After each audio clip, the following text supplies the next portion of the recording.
like Nomi, I'm learning a lot and I'm enjoying myself. It's really, really great to be here. Thank you all for making this such an exciting event. So yeah, I'm going to talk about organoids, what we call brains in a dish, and modeling diseases using stem cells. And actually my lab, I call it epigenetics, stem cells, and neurons. So this is the three topics that I'm studying in my lab. We're kind of split between LSEG, the Brain Center, and the Life Sciences Institute, where I'm sitting at the Department of Genetics. And actually, half of my lab is really dealing with epigenetics. I'm not going to talk about it at all today, but there's one curious, and the half of the lab that I am going to talk about deals both with mouse models, like we've heard before, Ami and Adi, but also we study humans. And so I'll talk about human stem cells today, not of this particular individual, but of others. And the other half of my lab actually studies a topic which we actually were pioneering to develop. It's called paleoepigenetics. It's actually studying the epigenetics of archaic humans. Unfortunately, I won't have time to talk about it today. I talked about it actually in Amsterdam 6 or 7, 8 years ago, but maybe next time. So today I'm going to talk about neurodegenerative diseases, genetic diseases. So actually it's really great. Nomi's talk is really a tough act to follow, but at least she gave a lot of the introduction that I need. So now I can really jump a lot of the basic things in molecular biology and genetics, DNA, RNA. So a lot of these things you already have heard and you know. So it really was a great primer. And what we're trying to figure out is how these late onset neurodegenerative diseases, when and what goes awry. These late onset diseases, sometimes they appear only when you're 40 or 50 or 60 or 70 years old, but actually at the molecular, cellular level, things begin not much earlier, but sometimes during development. And I'll show you some of this today. And the case study that I'm going to talk about today is Huntington's disease.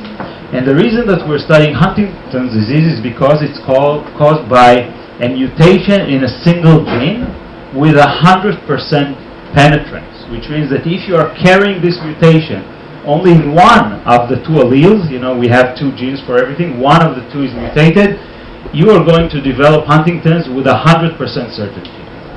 And for us as geneticists, it really gives us a handle to study disease, because it's not like Parkinson's or Alzheimer's. We're also doing some studies, but there's a lot of uncertainty. And here, there's no uncertainty. We take cells that are definitely going in the disease direction. So this is the case study. And of course, the challenge is, and we talked about it just now, neurons, especially human neurons, are notoriously difficult to obtain. For once, neuronal biopsies are very rare, of course. So if I would ask you guys maybe to donate some blood samples, or even skin samples, or even something deep like the gut, intestine, I guess some of you would say yes. If I asked for some of your brain tissue, you would probably say no, and if you said yes, I probably don't want your brain. So the other problem is, even if I get these neurons, from maybe a car accident or a brain surgery, neurons do not divide, and therefore the tissue is very, very limited. There's nothing we can do about it. So stem cells actually bypass these challenges. There are two ways which I'll talk about. First of all, derive stem cells from human embryos in the form of embryonic stem cells. I'll explain how we do that. And also by taking directly cells from any individuals or patients and reprogram them back into embryonic stem cells, or to distinguish them from the embryonic stem cells, we actually call them induced pluripotent stem cells, and I'll talk about both of these systems. So we'll start with embryonic stem cells. So let's take a look at your first week of life. This is a time lapse of post-fertilization. You see that the oocyte, the egg, the fertilized egg, splits into two cells. Each cell splits into two. You get 4 cells, and then 8 cells. Each of these divisions takes about a day. And after about 3, 4, 5 days, you get this ball of cells, which are kind of a homogeneous structure. And about 1 week after fertilization, this magic happens. It's right here. I'll stop the movie. Right here. You see that the cells are split into 2. You get these inner cells, what we call the inner cell mass, and the rest, this empty ball, which will become the placenta. And these cells inside this ball, which in 2 months will look like this, right? So it's a tiny pack of cells that they have the potential, each and every cell here in this little ball of cells, to become us, to become humans.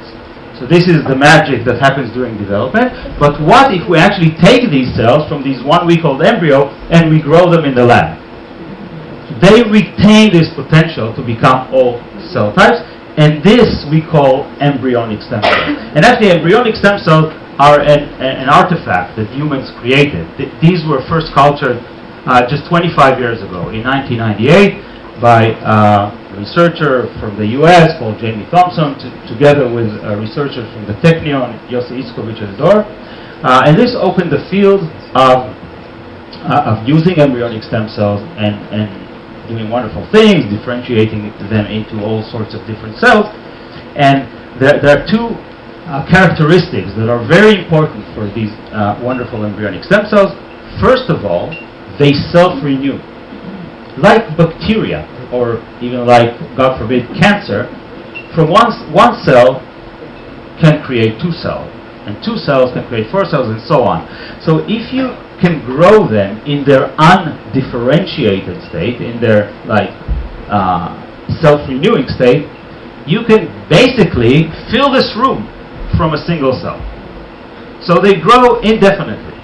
And this is very important, because if we're ever going to use embryonic stem cells for liver transplantation, for example, it doesn't matter how many embryos we were going to collect, we'll never reach the mass of cells required for regenerative medicine.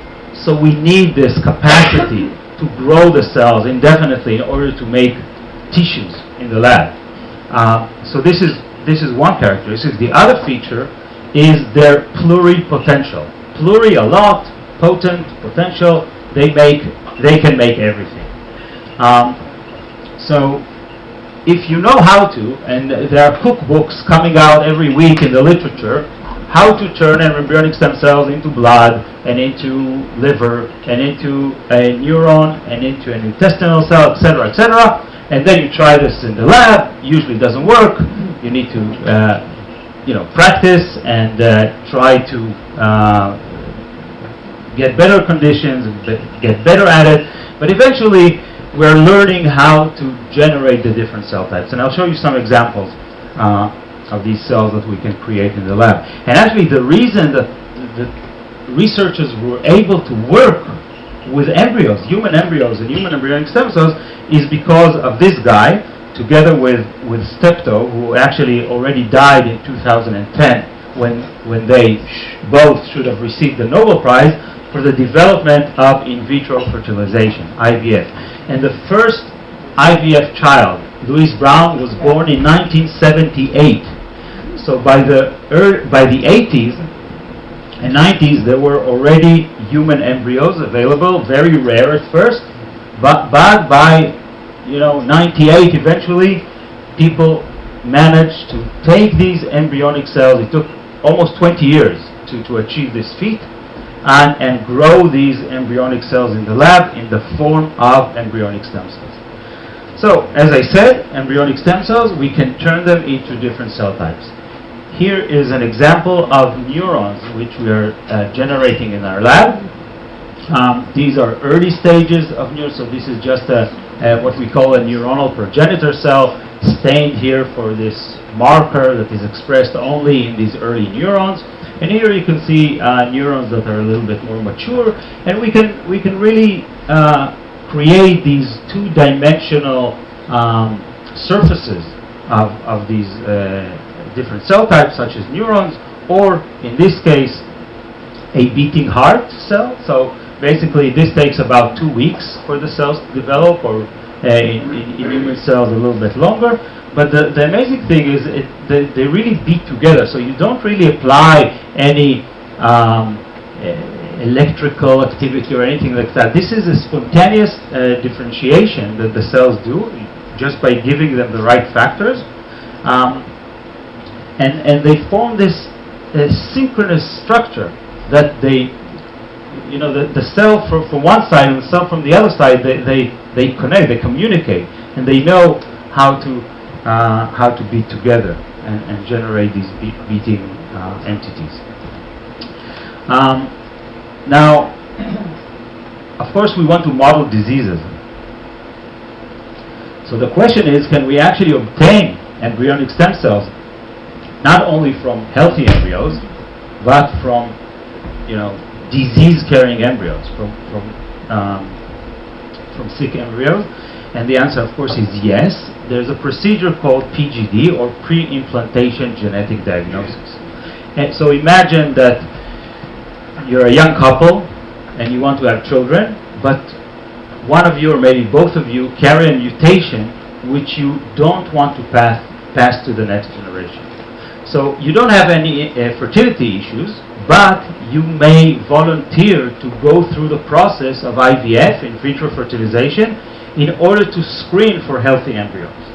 So the procedure is actually that the doctors can pluck a single cell from an 8-cell stage embryo. So this is day 3 after fertilization, right? We have the first division, the second division, and the third division. At this stage, 8 cells, we can pluck one cell from this embryo. So during IVF, the women, of course, they get hormone shots, so they produce, instead of one oocyte, many oocytes, sometimes more than 10, anywhere between 10 and 15 is a normal size. And then what you can do is actually fertilize all these oocytes, all these eggs in the clinic, and pluck one cell. So you fertilize all of them and you start the development in an incubator. Right? You wait for 3 days, and then you take one cell from each of these embryos and you screen them. Now everybody knows what PCR is after the COVID. So you basically do the same procedure like most of you have done to test whether you're carrying a virus or not. PCR, it just checks the existence of a particular sequence inside the sample. So now we're looking for a specific mutation. So we're using this PCR on these cells from each of the embryos, and then we label the embryos.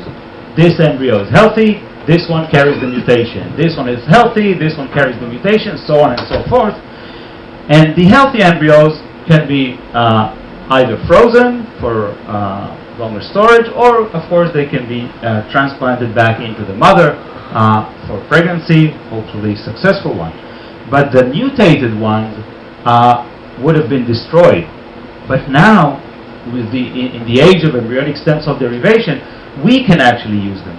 So the mutation-carrying embryos, we actually can request them from these clinics around the country, around the world, and derive embryonic stem cells directly from these disease-bearing embryos, and then we have embryonic stem cells carrying the disease. Okay, but of course there are challenges concerning embryonic stem cells. Of course, the first thing is that it requires human embryos, and still, with all the IVF clinics, it's still a relatively rare reagent, and many people don't agree. It's very challenging. The other one, of course, it's relatively difficult to derive. Of course, the first part that it requires human embryos. So, according to Judaism, actually life begins at day 40. this was in the Talmud actually. They thought about when life begins. But according to Christianity, life begins immediately after fertilization. So deriving embryonic stem cells is considered killing an embryo, and this was a huge debate in the United States. So of course, alternatives were a big advantage, and especially if you want to model diseases, PGD embryos, the procedure I just discussed, pre-implantation genetic diagnosis, when a couple carrying mutations undergo this voluntary IVF, are very rare. And we were trying to get embryonic stem cells from PGD Huntington's disease embryos. So when I opened my lab, I called all the clinics in Israel, and nobody had Huntington's disease patients undergoing IVF, which was very strange. Probably there were even quite a few, but they probably didn't volunteer to donate their embryos. So we wouldn't know about it because they have to volunteer their embryos. Because mostly they do it because they're probably shy about their disease, etc. So it was impossible to get. Eventually, we found these in an IVF clinic in Sydney, Australia. They shipped them over to Israel, and we had them. But even just a couple of years ago, we got the first lines from Shaarei Tzedek in Jerusalem. So we have Israeli PGD Huntington's disease embryonic stem cells. And of course, the other issue is, just a second, I'm just going to finish the sentence, is the immune rejection, because embryonic stem cells are derived from someone in some random clinic.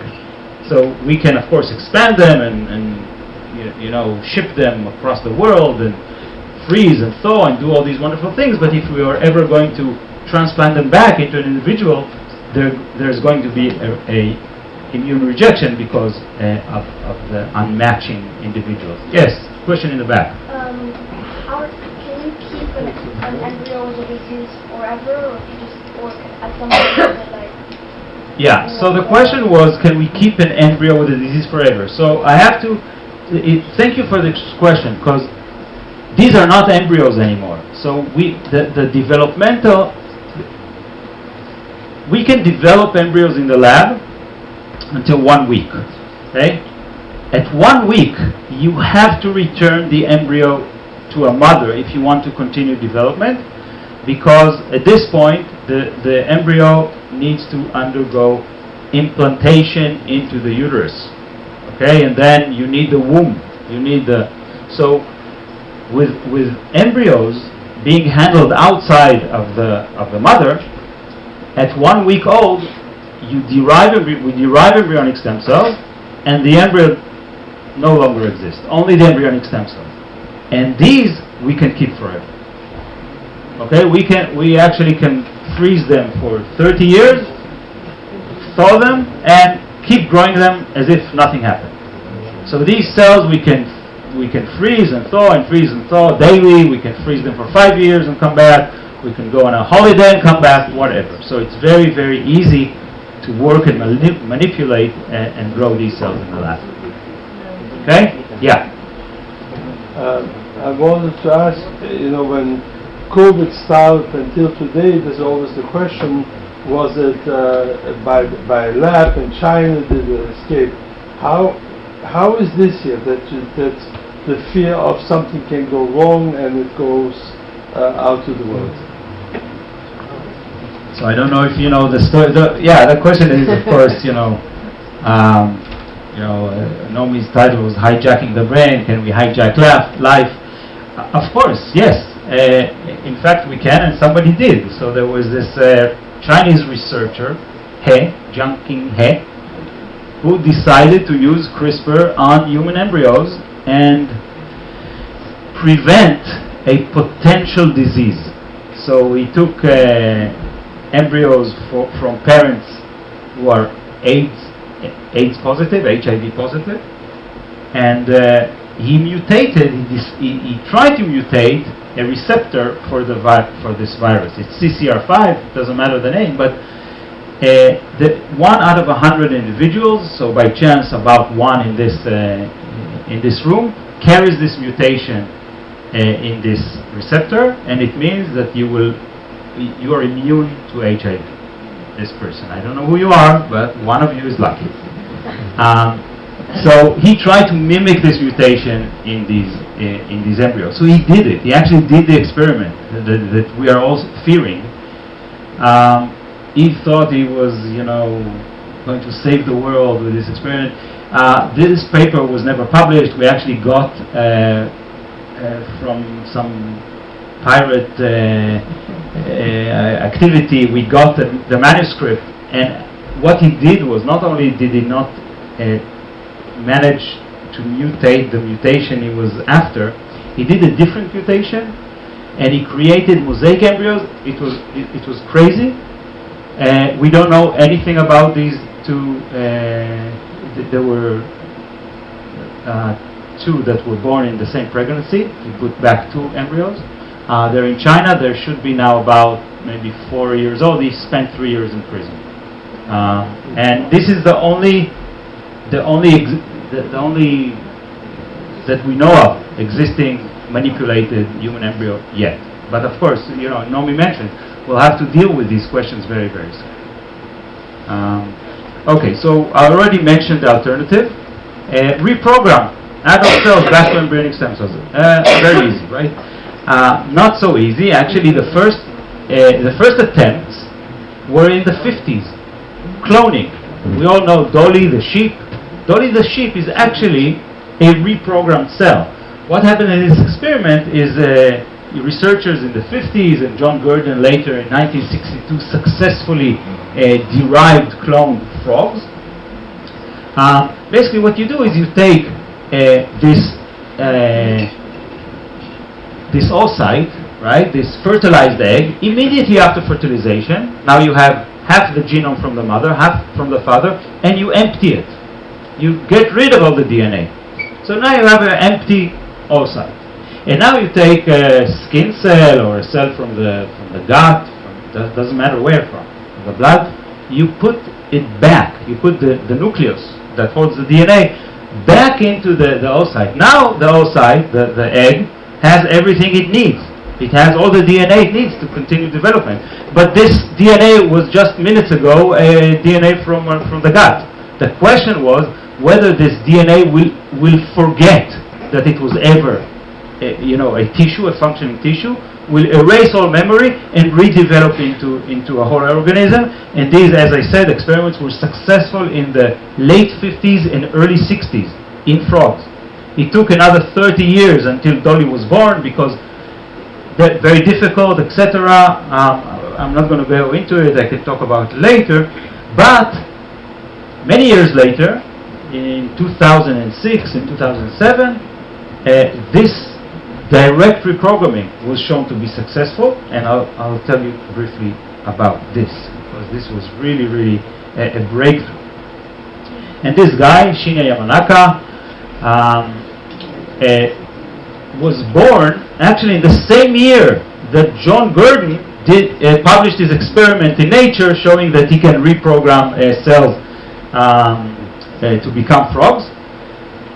And he showed this experiment that you can directly reprogram cells to become embryonic stem cells in mouse in 2006 and in humans in 2007, and they both shared the 2012 Nobel Prize. It was a very, very quick Nobel Prize for Shinya Yamanaka, less than 5 years after he showed this in human.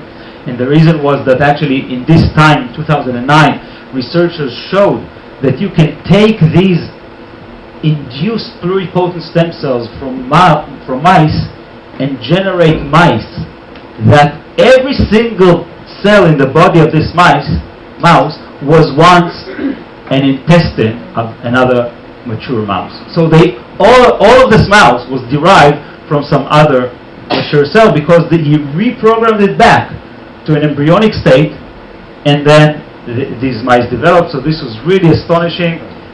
It definitely deserves the Nobel Prize. Also Gurdon, but we'll talk about Gurdon some other time. We just don't have time to talk about everything. Okay, so what Yamanaka did? Yes? Was he allowed to resume his research after he Actually, He is now working for a private company in China. So he was dismissed from all his positions as a researcher. He was a preclinical. He actually he had a good career.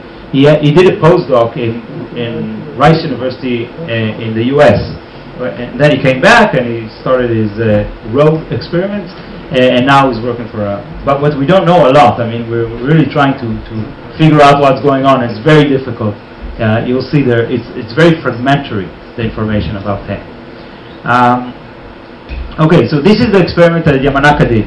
Very naive, and therefore when he published it, kind of nobody really believed it, but it was so easy that we ran to the labs and tried it ourselves, and it worked. So the idea was we take proteins that are expressed at high levels in embryonic stem cells, but not in differentiated or mature cells, and we force these mature cells to express these proteins. These are key proteins, okay, transcription factors that have all these decisions. So he kind of very intelligently selected these proteins. They actually selected 26 proteins. He eventually narrowed it down to only 4.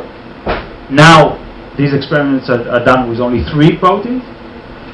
But the idea was, let's try and see if we force the expression of these proteins externally for several days or even several weeks, maybe the cells were somehow transformed back into the pluripotent state. And lo and behold, after 3 weeks, he got these colonies that looked and behaved exactly like embryonic stem cells. This was amazing. So this was the first paper that appeared in 2006, and of course people were very skeptical about it. The first mice that they tried to generate had tumors, and of course they thought it will never work. But then, as I said, in 2009 the thing was solved, and it's clear that these cells are genuinely identical to embryonic stem cells because they can make healthy mice. Okay, so it's true also for humans. We never made humans from these cells, and probably never will. Hopefully, maybe He will. But if we operate like the small mammals that we're studying in the lab, then make organs from them, no? Human organs. We can take them. Of course, so can we make organs? The answer is yes. So just like embryonic stem cells can make all these wonderful different cell types that I just showed you and self-renew, induced pluripotent stem cells have the exact same characteristics. And I think I have it in the next slide, but if not, they have exactly the same traits. They self-renew. I can fill this room from one cell. I can generate all these cell types, tissues, etc., etc. But I think the really amazing thing is that I can come to any one of you and take any cell that you would be kind enough to give. It could be even the hair from the root of your hair. Just pluck one hair, and then these cells we can use and reprogram them back. It could be cells in your urine. We can centrifuge the urine, collect some kidney cells that you shed every time you pee, and we can reprogram them back to iPS cells. So I don't even need your blood or your skin. So it's that easy. It's really, really amazing. So we can derive these induced pluripotent stem cells from every single individual on the planet. Okay, it's very time-consuming, expensive, tedious. It's not very easy, but we can do that. And now we have not stem cells from a random guy in a clinic in Wisconsin that if we are going to generate a liver, it would be rejected. I can generate a liver from Idan's liver, right? Because I can take Idan's cells, reprogram them back to embryonic stem cells, generate a liver, and transplant it. I already left a lot of my skin cells on the chair here. For example, right? Yeah. Okay, so let's go back to modeling diseases. From Huntington's disease, as I told you, we already managed to get embryonic stem cells from PGD embryos, and of course, much easier to obtain from HD patients. We have a collaboration with a clinic in Ichilov, where we obtain cells, and we can reprogram that into induced pluripotent stem cells. The colonies look something like this. So let's meet this disease. So Huntington's is a neurodegenerative disease. It usually appears at the age of 40 to 45. It depends on the mutation. You're going to meet the mutation in the next slide. So I'm just going to keep this. The incidence is about 7 for 100,000 in the US. Worldwide it's a little bit lower, but it's not a rare disease. Below 5 per 100,000 is considered rare. Above it is not so rare. This one you can see.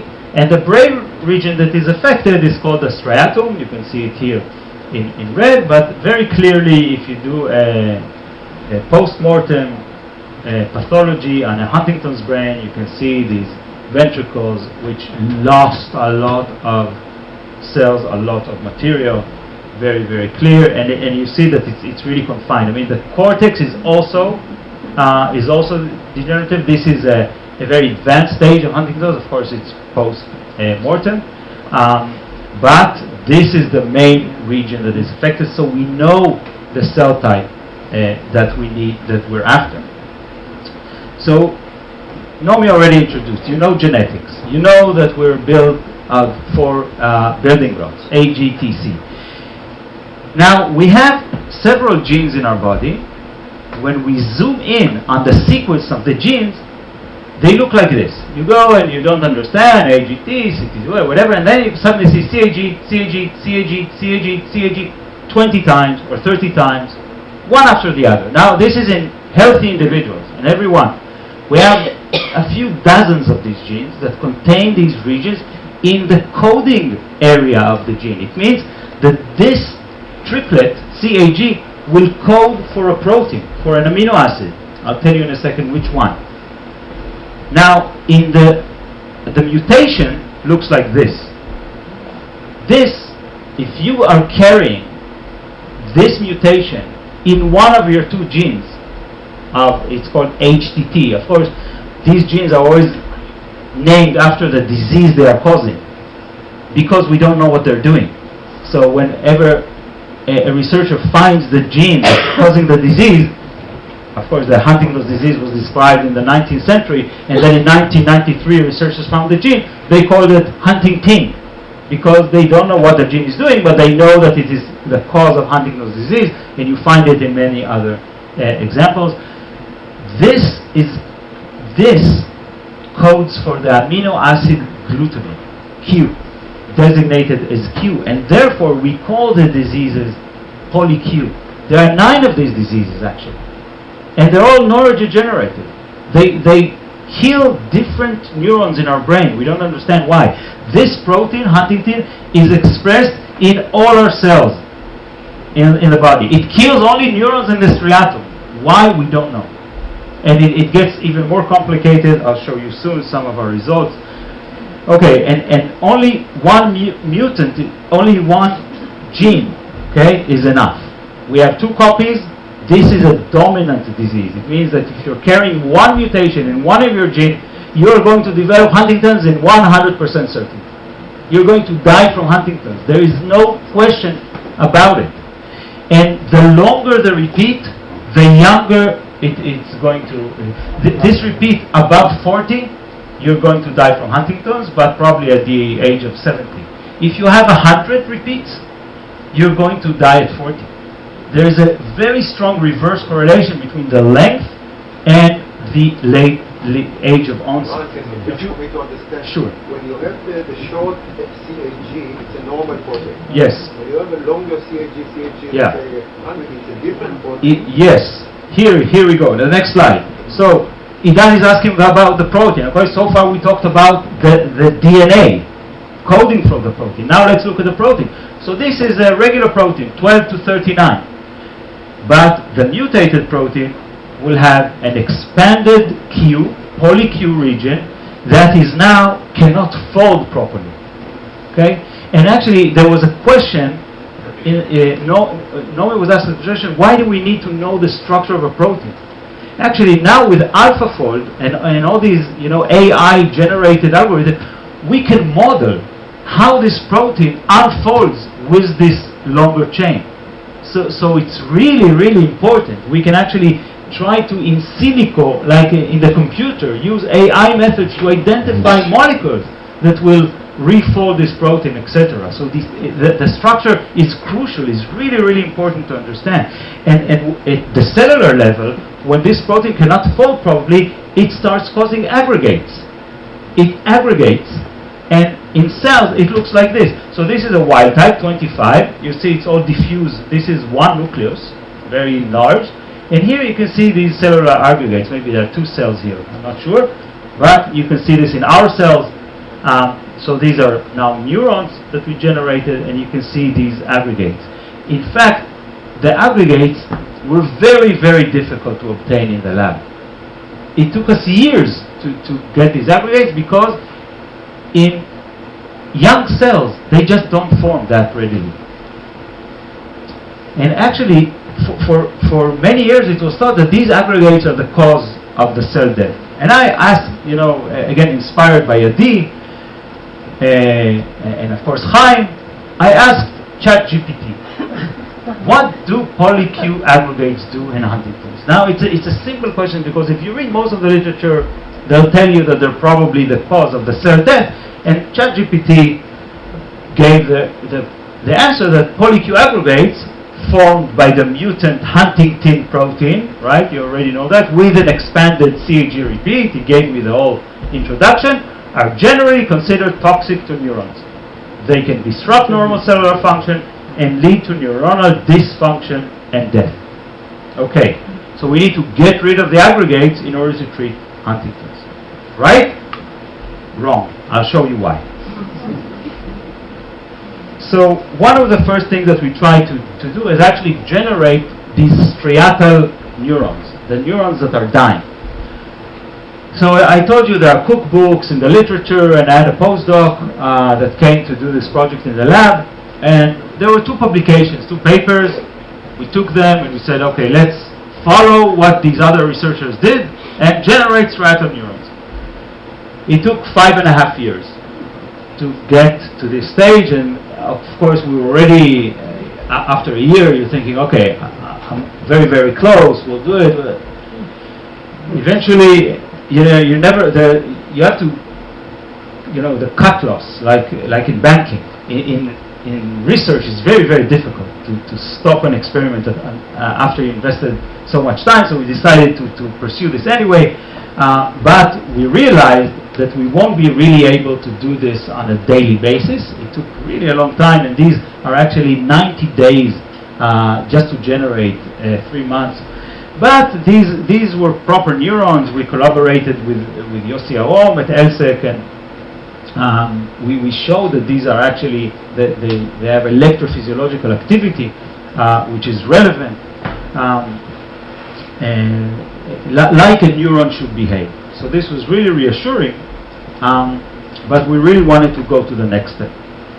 And at that time, protocols started to come out that instead of generating differentiation in 2D, like a single type of neuron, you can actually start thinking about differentiation in 3D structures that are heterogeneous with different types of neurons. So, of course, we jumped into the wagon and tried it. And these are called these brain organoids. Okay, so we can take these induced pluripotent stem cells or human embryonic stem cells, and now coax them to become these organoid structures. And an organoid mimics much better the embryonic tissue. And later you can even have post-embryonic tissue, but for the time scale that we're modeling, we're looking at embryonic tissue, in this case embryonic brain. So you start at day 5, this 3-dimensional differentiation, and you can take them and generate these brain organoids. Now let's stain them from markers of neurons, and you can really see that they form. This is a zoom out. They can form these wonderful structures, stained for different neuronal markers.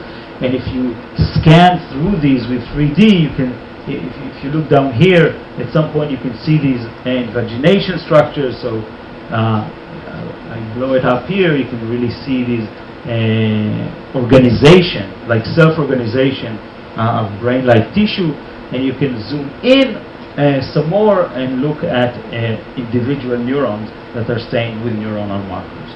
So these are 5 months old brain organoids, but most of the modeling that we eventually did was in younger organoids. But this was really a very helpful model to have a tissue-like organization of our stem cells. Okay, so we can make neurons and brain organoids, but and this is just like a side kick that I'm going to say. Neurodegenerative diseases begin very late. So I'm giving you a 1-month-old embryonic tissue, or embryonic stem cells, which are 0 years old for that matter, and the neurons that we're dealing with are embryonic, and we're trying to model a disease that appears at the age of 40. And there's a real gap here, right? So one of the questions is, can we expedite the aging process inside the cell? Can we actually do that? And of course, I wouldn't be asking this if the answer would have been no. So there is a very rare premature aging disease called progeria, and these kids appear like they're 80 when they're 8. The lifespan of these children is about 13 years old. It's a devastating, very rare disease, which is caused by a single point mutation in a single gene in only one of the 2 alleles, only one of 2 genes. This is incredible, right? It's again dominant negative.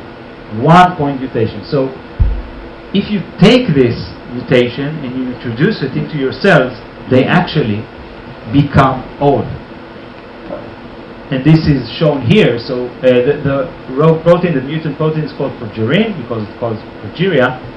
And if you express the same protein without the mutation, you see very nice nuclear structure. These are nuclei. And if you just introduce this point mutation, you get these old, wrinkled nuclei, which look like they were taken from a 90-year-old person. They mimic it very nicely. And now we can go and do that for both wild-type and HD neurons and compare them.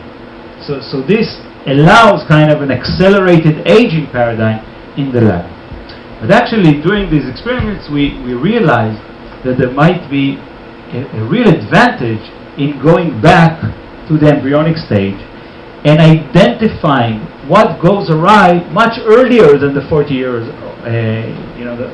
One of the problems, I think, in neurodegeneration in general and brain diseases in particular is that, I don't know if you know this, but the failure rate going from preclinical, I would say clinical studies to actual drugs, the failure rate in brain diseases is 99.9. There are no new drugs for brain diseases since L-Dopa, basically, that work. All the things that are given to patients, it's drugs that don't kill, not that work. I'm serious. They might help, but maybe a little bit better than the placebo, nothing major. And I think one of the reasons is that really all the efforts were looking at post-symptomatic stages where it's too late. So our idea was, okay, let's go to the very early stages. We have a developmental model. Let's see what happens during development.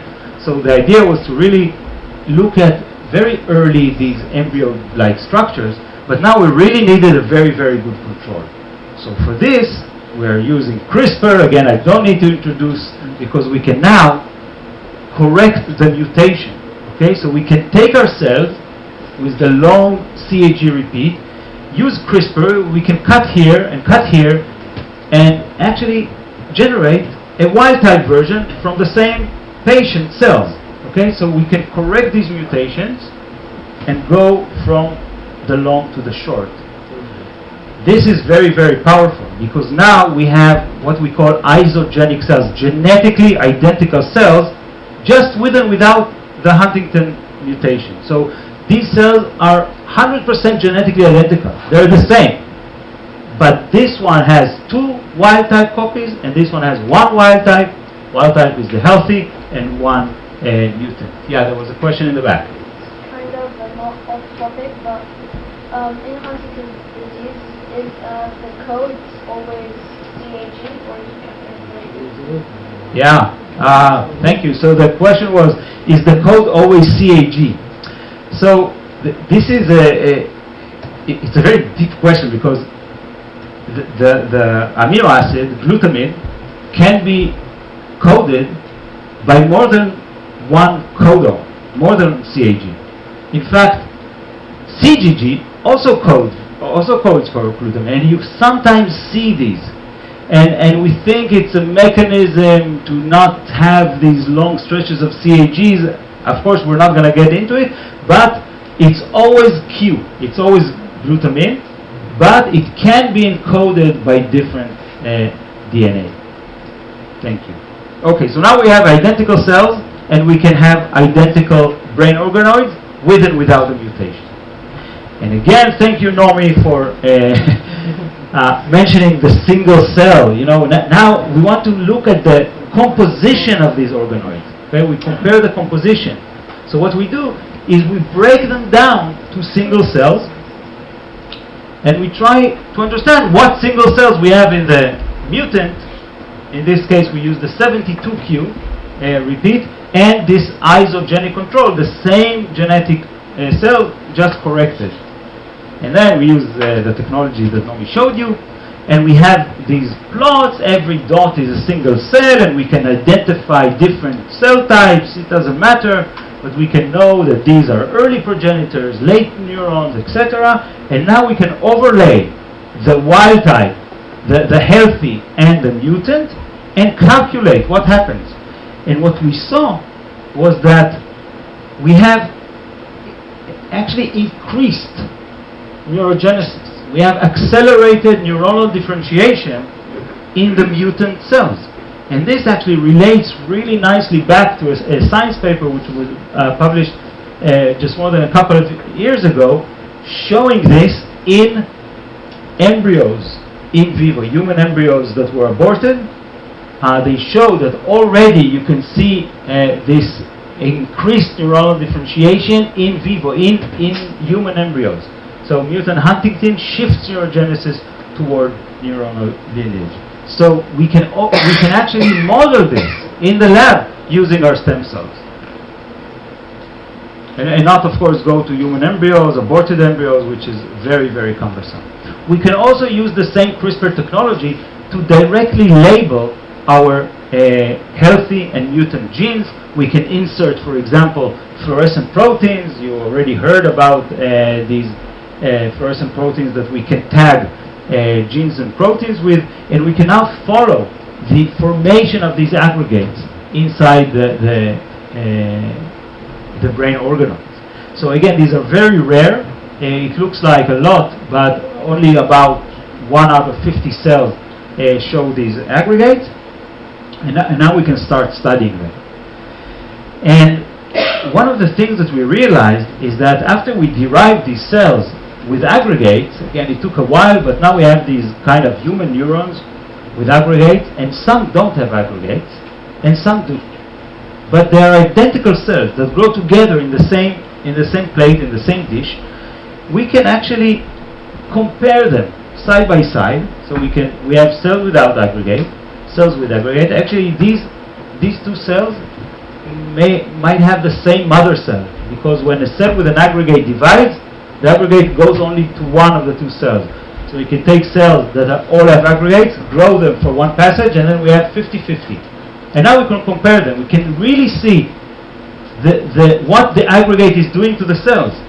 So this was really exciting for us. We were able to compare their molecular biology and cellular biology. And we found a protein that is not expressed in these cells, but suddenly appears. It's called ATF3. Suddenly we've got lots of ATF3 in these cells with aggregate. and you can see it here. If you stain for ATF3, the cells without aggregate, they don't have it, and here you have lots of it. And if you knock out ATF3, the cells cannot make aggregates. Yes? Do you know why all the aggregates go to one cell? Yes, because the aggregate is so strongly packed together that it just cannot divide. The cells, all the machinery that splits chromosomes, they just can't handle it. So it's like a dump. They have to dump it to one of the daughter cells. Okay. And what was amazing to us, we started stressing these cells, and we actually found that the cells with aggregates are better protected than the cells without aggregates. So if you now take cells with and without aggregate, and you add some kind of poison or drug or stress or whatever, you end up with more cells with aggregates than cells without aggregates. It seems that the aggregates have a protecting mechanism rather than a harmful mechanism. So the idea that we're actually entertaining now for Huntington's, and actually I think it might be relevant for other, Parkinson's and Alzheimer's and all aggregate-related diseases, is that the cells that can compartmentalize the damage, that know how to throw everything in this bag right here, instead of all the damage spread around like mayhem in the cell, they know how to cope with it. And the aggregate is just a manifestation of the disease, but it's not what's killing the cells. In fact, the opposite, we think, is quite true. So this is the model that we're now thinking. This is all unpublished. I don't know if I'm going to share this with you, but I might also, if you do anything with these slides, don't share this with anyone else. This stays in the room. But so the model that we're now thinking of is that these cells that can generate aggregate are actually the ones that survive, and therefore in post-mortem pathology, when people open brains of Huntington's, you see all these aggregates because these cells survive, and the ones that die just are not there. So to test our hypothesis, we actually generated a mouse model. We knocked out ATF3. This mouse doesn't have this gene at all. Now, ATF3 is not required for life, not required for development. These mice don't show phenotype whatsoever. We knew that actually from the literature, that it would be possible to knock out ATF3. However, so why is it there? because it's probably going up in stressful situations. It's needed when you stress. And ATF3 is a stress signal, stress marker, but if the mouse is sitting in a spa and doing its own business, they don't need ATF3. So there's no phenotype. Now we crossed it with a mouse model of Huntington's disease. These mice have 100Q. They start showing shaking and motor symptoms at the age of 3 months. And now we have a mouse model where these are the HD, and these are the beta. This is the one and only Malka, and together with Wala did all these experiments. So you see that the Huntington model, it's really hard for him, but he will manage. This is the ATF3 knockout, so eventually it will be okay. The ATF3 finds it much harder to grip this, to pass this grip test. So they show these symptoms a little bit earlier. Now these are really just from like last week, so it's really new everything, and now we're testing this in more mature mice because they're only like 5 months old that we have. We just started this 5 months ago. Okay, so I just want to end with maybe some future perspective of stem cells in the clinic. Yes? Sorry, before we go to Parkinson's, how does Huntington's manifest? You're right, I didn't say that. So Huntington's is manifested mostly by motor defects. So it's called the chorea as a dance, because people just can't control, and they have to be fed at some point. They succumb to a wheelchair, and eventually they die from basically loss of brain tissue. But it starts with the motor, but it deteriorates into cognitive, memory, and speech, everything. So because motor is everything in the end, you can't eat, you can then And it's really terrible because there's nothing you can give these patients to even ease their pain. They just and if you interview some of these patients, they say they'll never allow these things to happen to animals. Just give us something to end this. So they're really suffering at the end of their lives. So I just want to end with this maybe hope for the future to share with you this experiment done with Parkinson's disease patients. It's a stem cell transplantation directly into the substantia nigra, the region that is dying in Parkinson's disease. These are embryonic stem cells, the same cells that I've been describing to you this entire time, differentiated partly into neurons and then transplanted into the brains. And there was a lot of literature when this clinical trial started with 12 patients in the US and Canada. And look at the date. The phase 1 was just released a week ago, August 29, so it was really fresh to share with you. And it's all good. So far, so good. I mean, of course, they're just testing at this point safety. Efficacy cannot be tested so fast, but there is no major incidents with any of the patients, and it seems to be going in the right direction. How do they implant the stem cells into the... They inject. So They inject physically with a needle. They go like deep brain stimulation and all these things that. Okay, so this is pretty much just to summarize. Huntington's has a neurodevelopmental component. I think the polyQ may actually be protective and not harmful after all. And that you should stay tuned for stem cell-based clinical trials in the future. And of course, as Naomi said, this could not have been done without this lab grown in a petri dish. These are my wonderful students, postdocs, technicians. So really, to them goes all the credit. Thank you.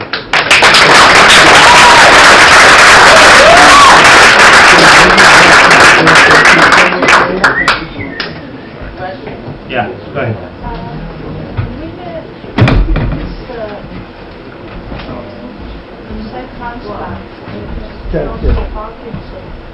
Be done for Alzheimer and other diseases?